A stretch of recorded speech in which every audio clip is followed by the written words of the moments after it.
The beginning of Abraham's story in the book of Genesis is full of surprises. His wife, Sarai, is put into a horrible, horrible situation. We learn that she cannot have children. She's infertile. Now, for a woman in the ancient Near East, the repercussions of infertility were very, very different than they are for women today. It was a social and family catastrophe and a public shame. A woman who was infertile in those days had little security and almost no status. She could not leave a legacy. She had no future. Let's put ourselves in Sarai's shoes just for a moment. She's probably a teenager, married a few years, and now is facing humiliation and shame. And anyone back in that day hearing this story would understand that immediately.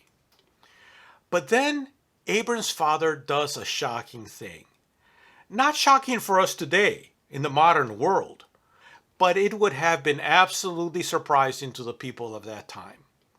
Abram and his father take Sarai with them when they travel out of Ur to the land of Canaan to start anew, in spite of her infertility.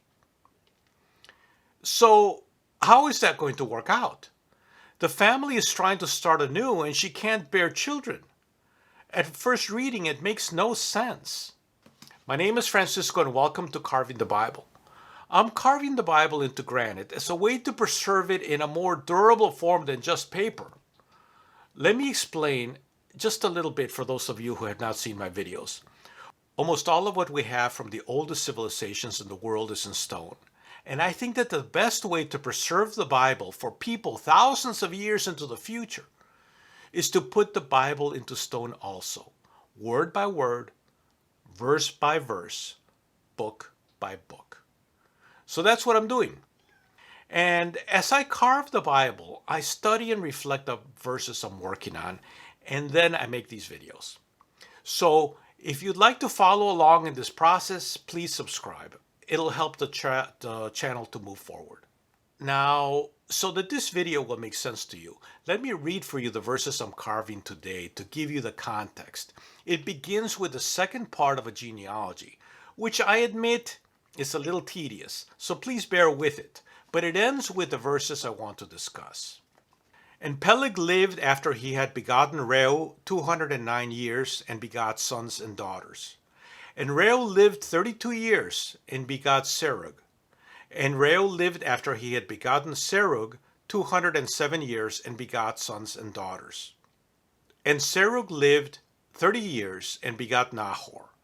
And Serug lived after he had begotten Nahor 200 years and begot sons and daughters. And Nahor lived 29 years and begot Terah. And Nahor lived after he had begotten Terah 119 years and begot sons and daughters. And Terah lived 70 years and begot Abram, Nahor, and Haran. And these are the generations of Terah. Terah begot Abram, Nahor, and Haran begot Lot. And Haran died before the face of his father Terah in the land of his nativity at Ur of the Chaldeans. And Abram and Nahor took wives. The name of Abram's wife was Sarai, and the name of Nahor's wife Milcah, a daughter of Haran, the father of Milcah and the father of Iscah. And Sarai was barren. She had no child. And Terah took Abram his son, and Lot, the son of Haran, his son's son, and Sarai, his daughter-in-law, his son Abram's wife. And they went forth out of Ur of the Chaldeans to go into the land of Canaan, and came as far as Haran, and dwelt there. And the days of Terah were 205 years, and Terah died in Haran. Let me read verse 30 again. And Sarai was barren. She had no child. Not only is the problem mentioned, it's mentioned twice. She was barren. She had no child. This duplication is not an accident. It creates an emphasis that is emotionally loaded. And it also slows us down in the reading. The repetition makes us pause. Now, we have waited 10 chapters for another woman to be named after Eve. And the first one named is barren. But why? Why was this story written that way? If Abram and Sarai are going to be the parents of a nation, why doesn't the Bible describe a fertile, beautiful, pious woman? Why isn't she exceptional in some way, like the Virgin Mary, born without sin, or a heroine who did great deeds? Instead, she can't bear children. She cannot even accomplish the most basic, the most important role of a wife in the ancient Near East. The Hebrew word used in verse 30 for barren is akara. By the way, I have no idea if I'm pronouncing that word accurately. I don't speak Hebrew. So if you want to correct me, please do it. Now, my research tells me that while the primary meaning of akara is biological infertility, the word also has a wider meaning. The root of the word is to uproot, to pluck out. It implies something cut off, like a weed pulled out of the ground and wilting in the sun, made incapable of bearing life. So what happens? Terah, the father and head of the family, decides to leave their city of Ur and go to Canaan. Instead of casting Sarai aside for her infertility, Abram and his father take her with them. Let me read verses 31 and 32. And Terah took Abram his son, and Lot the son of Haran his son's son, and Sarai his daughter-in-law, his son Abram's wife, and they went forth together out of Ur of the Chaldeans to go into the land of Canaan, and came as far as Haran, and dwelt there. And the days of Terah were 205 years, and Terah died in Haran. These verses tell us that Sarai went with them, but they also tell us that Sarai is not the only barren one. With Abram, there's a parallel uprooting. He has left his birth city of Ur. His brother Haran is dead. A second brother does not come on the journey and is left behind. His mother is never mentioned. His father dies before reaching Canaan.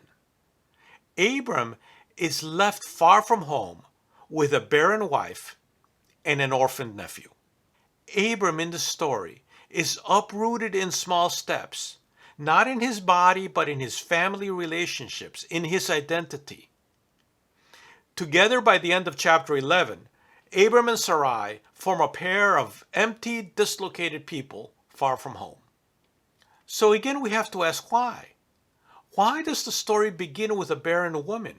Why is her barrenness emphasized not once but twice?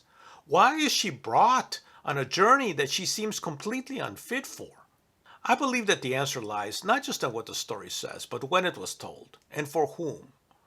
Most scholars will agree that Genesis, as we have it now, was shaped and finalized during or just after the Babylonian exile of the Judeans, when many of the people were taken from the kingdom of Judah to Babylon and held captive there for about 50 years. But I think that the heart of the story was written during the exile, not afterwards, because the people of Judah at that moment in time were experiencing exactly what the story tells us about Sarai and Abram. Abram and Sarai were a pair of uprooted people. They were barren.